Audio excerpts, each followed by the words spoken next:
हे प्रभु, आप सभी भक्तों की हर परेशानी इस वीडियो के माध्यम से दूर हो और श्री कृष्ण सदा आपकी सहायता करें। बोलो जय श्री राधे कृष्ण। नमस्कार मित्रों, मेरा नाम अमन है और आप सभी का हार्दिक स्वागत है सनातन स्तंभ में। आज हम श्रीमद् भगवद गीता के 6ठे अध्याय को समझने जा रहे हैं, जिसे ध्यान योग कहा गया है। यह अध्याय हमें आत्मनियंत्रण, ध्यान और सच्चे योगी के जीवन का रहस्य बताता है। श्री कृष्ण अर्जुन से कहते हैं कि जो व्यक्ति बिना किसी फल की इच्छा के अपने कर्तव्यों का पालन करता है, वही सच्चा योगी और सच्चा सन्यासी है। केवल यज्ञ की अग्नि को त्याग देना या संसार छोड़ देना सन्यास नहीं है। सच्चा त्याग वह है जहां व्यक्ति अपने कर्म करता है लेकिन उसमें आसक्त नहीं होता। फिर श्री कृष्ण कहते हैं कि जो मनुष्य किसी भी वस्तु से मोह नहीं रखता, न ही वह किसी के लिए द्वेष रखता है, ऐसा व्यक्ति ही सच्चे योग की ओर बढ़ता है। योग की शुरुआत होती है मन के नियंत्रण से। जब तक मन चंचल है तब तक न कोई ध्यान संभव है और न ही आत्मा की अनुभूति। इसीलिए श्री कृष्ण कहते हैं, मनुष्य को स्वयं के द्वारा ही ऊपर उठना चाहिए, स्वयं को कभी गिरने नहीं देना चाहिए। क्योंकि यदि कोई मन को जीत लेता है तो वही उसका सच्चा मित्र बन जाता है, और यदि वह मन के वश में हो जाता है तो वही मन उसका सबसे बड़ा शत्रु बन जाता है। श्री कृष्ण ध्यान की विधि भी समझाते हैं। कहते हैं, एकांत, स्वच्छ और शांत स्थान पर बैठकर सीधा आसन लगाएं, पीठ सीधी हो, आंखें बंद हो और मन केवल ईश्वर में केंद्रित हो। ध्यान के समय न बहुत अधिक खाना चाहिए, न बिल्कुल भूखा रहना चाहिए, न बहुत अधिक सोना चाहिए, न ही लगातार जागते रहना चाहिए। योग में संतुलन सबसे बड़ा आधार है। जो व्यक्ति जीवन के हर क्षेत्र में संतुलन रखता है, खाने में, सोने में, बोलने में, व्यवहार में, वही ध्यान में स्थिर हो सकता है। श्री कृष्ण आगे बताते हैं कि जब एक योगी का मन अंतर्मुखी हो जाता है और वह केवल आत्मा में रमण करता है, तब वह परम शांति को प्राप्त करता है। ऐसे योगी के लिए न कोई मित्र होता है, न शत्रु, न कोई प्रिय होता है, न अप्रिय। वह सबको एक समान देखता है। श्री कृष्ण अर्जुन को समझाते हुए कहते हैं कि जब योगी अपने चित्त को पूर्ण रूप से नियंत्रित कर लेता है, तब वह आत्मा में स्थित होकर पूर्ण आनंद का अनुभव करता है। ऐसे योगी को फिर कभी कोई दुख नहीं छू सकता, क्योंकि वह उस परम स्थिति में पहुंच जाता है जहां आत्मा और परमात्मा एक हो जाते हैं। इस स्थिति को श्री कृष्ण ने कहा है योगस्थ पुरुषः, जो अपने भीतर स्थिर हो चुका है। उस अवस्था में योगी को संसार का कोई भय, लोभ, लालच या मोह बांध नहीं सकता। लेकिन यहां अर्जुन एक अत्यंत महत्वपूर्ण प्रश्न पूछते हैं। अर्जुन कहते हैं, हे केशव, जो व्यक्ति श्रद्धा के साथ योग की साधना तो करता है लेकिन मन पर पूर्ण नियंत्रण नहीं रख पाता और इस मार्ग में असफल हो जाता है, उसका क्या होगा? क्या वह न इस लोक का रहेगा न परलोक का? क्या उसकी स्थिति नष्ट हो जाएगी? यह प्रश्न हर उस साधक के मन में होता है जो योग या भक्ति का मार्ग चुनता है लेकिन मन के उतार चढ़ावों में फंस जाता है। अर्जुन का यह सवाल वास्तव में हम सबका सवाल है। इस पर श्री कृष्ण का उत्तर अत्यंत करुणामयी और उत्साहवर्धक है। श्री कृष्ण कहते हैं, हे अर्जुन, जो योग मार्ग में लगा है वह कभी नष्ट नहीं होता। यदि इस जन्म में वह सिद्ध नहीं हो सका तो अगले जन्म में वह फिर उसी स्थान से आगे बढ़ता है जहां वह रुका था।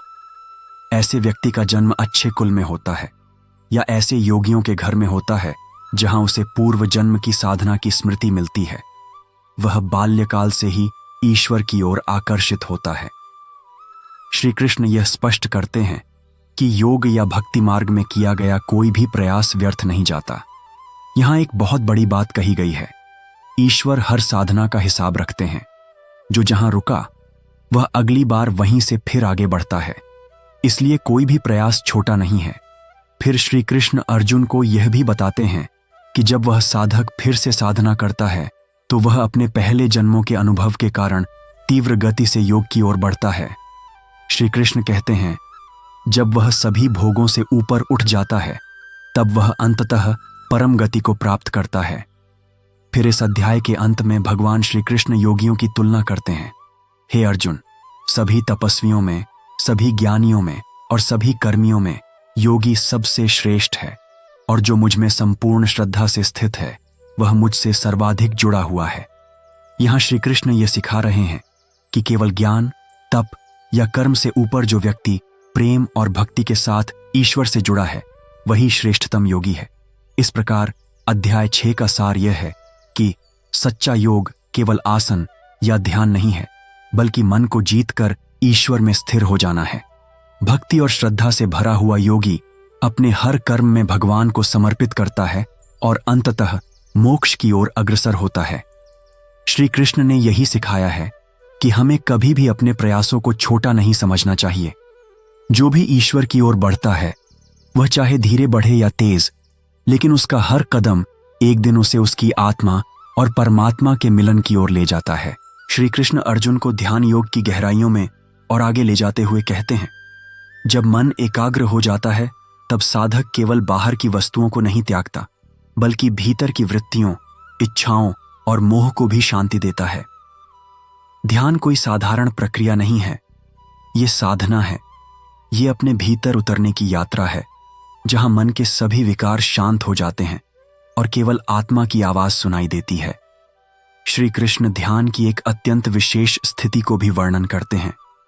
जब योगी का मन न तो किसी वस्तु में आकर्षित होता है, न किसी दुख में विचलित होता है, तब वह ब्रह्म स्थिति को प्राप्त होता है। यहां ब्रह्म स्थिति का अर्थ है पूर्ण समता, पूर्ण शांति और निर्विकार अवस्था। ऐसी स्थिति में योगी संसार में रहकर भी संसार से परे होता है। वह सभी को समान दृष्टि से देखता है, चाहे कोई मित्र हो या शत्रु, प्रिय हो या अप्रिय, सब में उसे वही आत्मा दिखाई देती है। फिर श्री कृष्ण एक अत्यंत मार्मिक बात कहते हैं, जो योगी सब प्राणियों में अपने समान आत्मा को देखता है, जो सबके सुख दुख को अपना मानता है, वही श्रेष्ठ योगी है। यह शिक्षा केवल ध्यान तक सीमित नहीं है, यह व्यवहार में करुणा, प्रेम और समता लाने का मार्ग है। जब हम दूसरों के दुख को भी अपना दुख समझते हैं, तभी हम सच्चे योगी बनते हैं। अर्जुन अब केवल श्रोता नहीं रह जाते, वे जिज्ञासु बन जाते हैं। वे इस ज्ञान को केवल सुनना नहीं चाहते, वे इसे जीना चाहते हैं।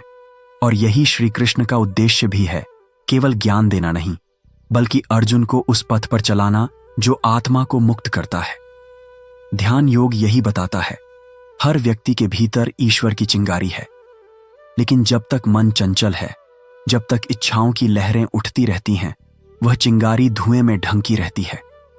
जैसे जैसे ध्यान के माध्यम से मन स्थिर होता है, वैसे वैसे वह चिंगारी तेज प्रकाश बनकर चमकने लगती है।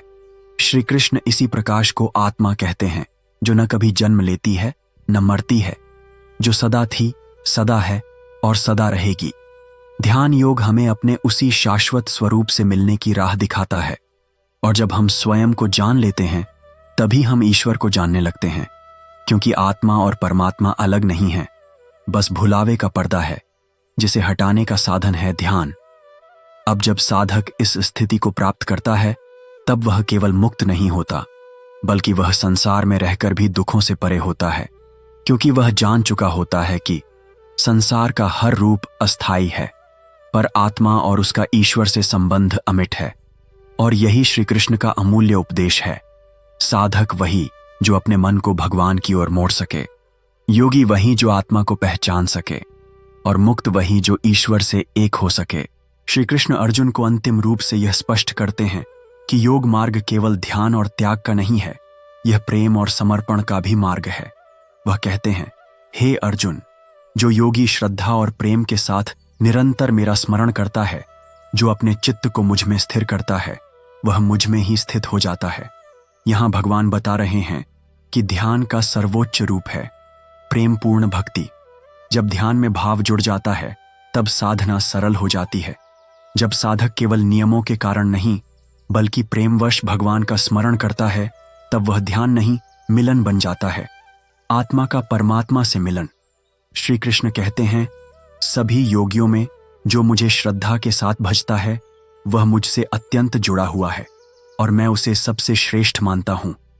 यहां वह हर उस व्यक्ति को सम्मान देते हैं जो सच्चे दिल से भगवान को पुकारता है, भले ही वह गुफा में ध्यान कर रहा हो या अपने घर में भगवान का नाम जप रहा हो। अध्याय 6 का यही मूल संदेश है। सच्चा योगी वही है जो मन, वाणी और कर्म से भगवान में लीन है। ध्यान का अंतिम लक्ष्य केवल चुप बैठना नहीं है, बल्कि उस मौन में भगवान की उपस्थिति को अनुभव करना है। श्री कृष्ण अर्जुन को यह भरोसा दिलाते हैं कि बा तू चाहे कहीं भी हो, चाहे कितनी भी बार गिरा हो, यदि तुझ में ईश्वर को पाने की सच्ची चाह है तो मैं स्वयं तुझे उठा लूंगा। यही वह करुणा है जो श्री कृष्ण को योगेश्वर बनाती है। वो केवल उपदेशक नहीं, वह हमारे साथ चलने वाले मार्गदर्शक हैं। जब हम हार मान जाते हैं तब भी वह हमें नहीं छोड़ते। तो हे साधकों, यदि आप ईश्वर की ओर एक कदम बढ़ाओगे तो श्री कृष्ण 100 कदम आगे बढ़कर तुम्हारा हाथ पकड़ेंगे। अध्याय 6 हमें यही सिखाता है कि ध्यान केवल आंखें बंद करने की क्रिया नहीं है, बल्कि अपनी आत्मा को भगवान की गोद में सौंप देने की क्रिया है। जो भी व्यक्ति इस मार्ग पर चले वह धीरे धीरे अपने भीतर स्थिरता, करुणा, प्रेम और शांति का अनुभव करने लगता है। अंत में बोलिए, जो मन को जीत ले वही सच्चा विजेता है, जो आत्मा को पहचान ले वही सच्चा ज्ञानी है, और जो भगवान में लीन हो जाए वही सच्चा योगी है। बोलो योगेश्वर श्री कृष्ण भगवान की जय। श्रीमद् भगवद गीता की जय। जय श्री राधे कृष्णा।